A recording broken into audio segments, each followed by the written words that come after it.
found it.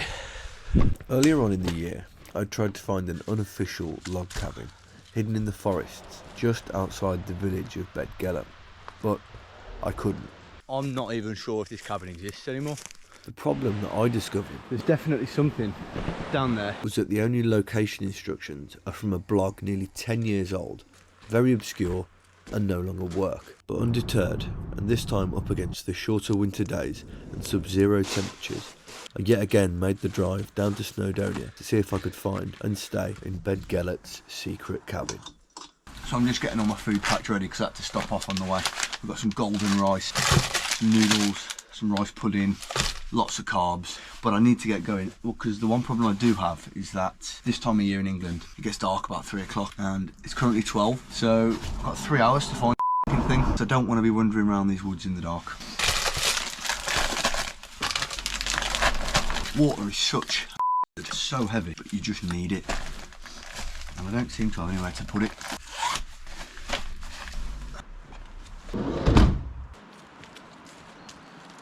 Right, this is the start of the path. Got to carry on up there. Hopefully, I'll come to a bridge and some steps. The instructions are very explicit. They say don't cross the bridge, go up the steps, and after 10 or 15 minutes, you should come to a stile.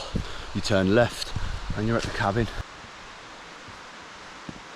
Hoping that tonight is not too cold. I checked the forecast and we're looking at about 0 to 1 degrees. Obviously there's no wind chill, and I think there's even a crudely constructed bunk bed. Even though it'll be really cold, if you're not exposed or on the floor, it means you can stay warmer much easier. And then I found something quite interesting. The instructions say you'll eventually come to a stile that you'll naturally cross. Don't cross the stile, go left. Would you describe this as a stile? There is a semi-worn path there as well. I decided that it might as well be a stile, so I took the path left into deeper woodland until I found something I wasn't expecting to find. I haven't found the cabin, but I have found this, which is fully kitted out with everything you'd need to set up camp for the night. So this is my last resort. What a find! Whoever's done this has obviously spent a lot of time getting this right. So I'm going to rest here for a little bit, have some coffee, a bit of whiskey. So I may as well show you what I've bought to cook with whilst we're on this trip. Usually I just use a jet boil. Decided to change it up a bit. I got gifted this for Christmas, which is really cool actually, because you can use these bottles or the standard gas canisters. I'm just using this burner to cook with, which has got 3 ports, so it can boil a kettle ridiculously quickly. Little lightweight aluminium kettle. While that's on the boil, I'll show you something a little bit less conventional that I've brought with me. Now this is a Czechoslovakian communist era mess tin. I used it only a few times, and the bottom half, as you can see, is stainless steel with an enamel coating, and you can use that to pop directly on the stove to warm up and eat out of. That is the lid, which you can also use for eating, drinking, water, all kinds of things. And then a water bottle that sits in the middle with another lid on top. So this is what I'll be cooking out of later.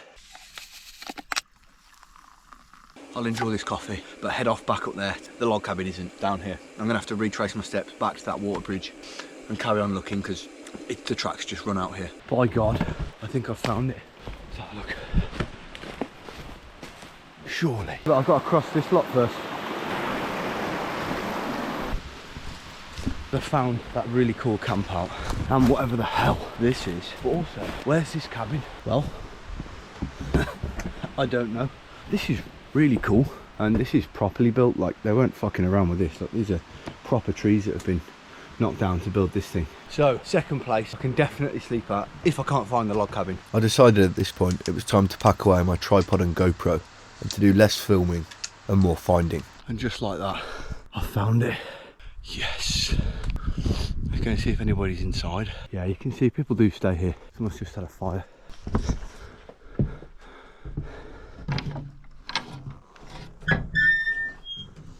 Nobody inside the cabin. Just some beers from a previous session. You've got a huge sleeping area under and on top. Like, you could have a party in here. Huge space there. I'd say you could probably sleep 1, 2, 3, 4, 5, 8. It's probably about 12 people comfortably. There's even a window. So as you can tell, it is quite well frequented. There's loads of people that have signed their names. And if I take you off here, you can see that there's a fire pit and a bench. I then set about moving into my new home for the night.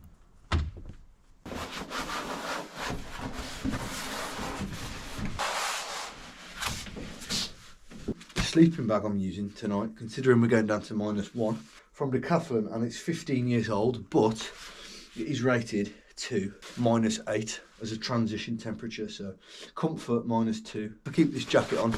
This is down, should be fine.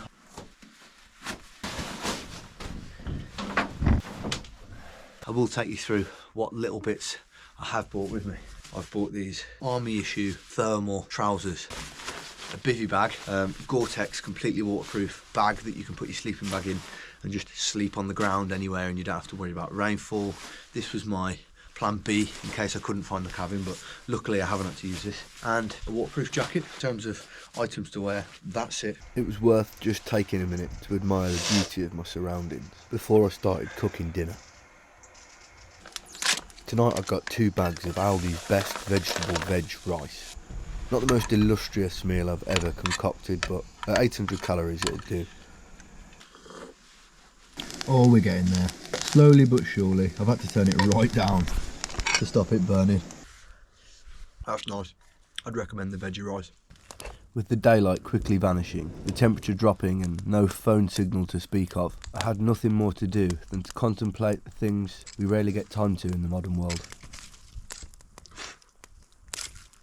And it's just getting to that time now where you can see it's not completely dark, but it's not far off. And this is the time of night where I find your senses go into overdrive and you just start listening out for every little snap of a branch, every sway of a tree. You can feel hundreds of thousands of years of evolution come into play. Really is nothing better in the world than being sat around a campfire in the woods. So on goes the hat and the rab.